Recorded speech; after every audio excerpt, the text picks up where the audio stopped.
Numerical 5. A tension of 400 Newton causes a 300 gram wire of length 1.6 meter to vibrate with a frequency of 40 Hz. What is the wavelength of the transverse waves? कुछ इस तरफ का arrangement होगा जिसके अंदर एक wire जारी होगी और इसके ऊपर एक वेट लटका हुआ होगा जिसके नतीजे में टेंशन क्रिएट हो रही होगी स्ट्रिंग में 400 न्यूटन की। जो वायर की लेंथ है वो 1.6 मीटर है और इसका जो मास है वो है 300 ग्राम्स। फ्रीक्वेंसी अगर 40 हर्ट्ज इसके अंदर जनरेट हो रही हो यानी 40 पल्सेस पर सेकंड, तो बताएं इसकी वेवलेंथ क्या होगी, ये हमारा सवाल है। तो गिवन हमारे पास क्या है, लेंथ ऑफ स्ट्रिंग है, मास ऑफ स्ट्रिंग इसको कैपिटल एम से लिख रहा हूँ क्योंकि मास पर यूनिट लेंथ अगर हो ऐसे क्वेश्चन में तो उसको स्मॉल एम लिखते हैं। तो मास ऑफ स्ट्रिंग गिवन है 300 ग्राम, इसको केजीज में कर देते हैं ताकि ऐसा यूनिट में आ जाए, तो वो हो जाएगा 0.3 kg। Tension in string given है न्यूटन्स में, फ्रीक्वेंसी गिवन है और वेवलेंथ मालूम करनी है।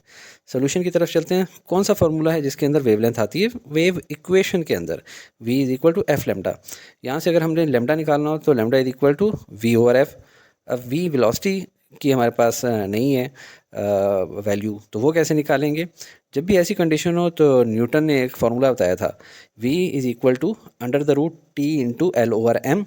अगर टेंशन भी गिवन हो, लेंथ भी गिवन हो और मास भी गिवन हो। अगर मास पर यूनिट लेंथ गिवन हो, जो कि इस तरीके से कैपिटल एम और कैपिटल एल से निकाली भी जा सकती है, तो तब ये वाला फार्मूला यूज़ करेंगे। इस वक्त चूँकि हमें टेंशन भी गिवन है, लेंथ भी गिवन है, मास भी गिवन है, तो हम ये फार्मूला यूज़ करते हैं। तो v equal to under the root tension into length divide by mass, इनकी वैल्यूज़ पुट इन कर देते हैं। 400 मल्टीप्लाई बाय 1.6 डिवाइड बाय 0.3, इससे वैल्यू आ जाएगी 2133.3 स्क्वायर रूट लेंगे तो 46.2 मीटर पर सेकेंड वेलोसिटी की वैल्यू आ गई। अब हम इसको इसमें इक्वेशन में डालते हैं तो 46.2 डिवाइड बाय 40, 1.15 मीटर इसका आंसर आ जाएगा। ये है वेव लेंथ हमारे पास।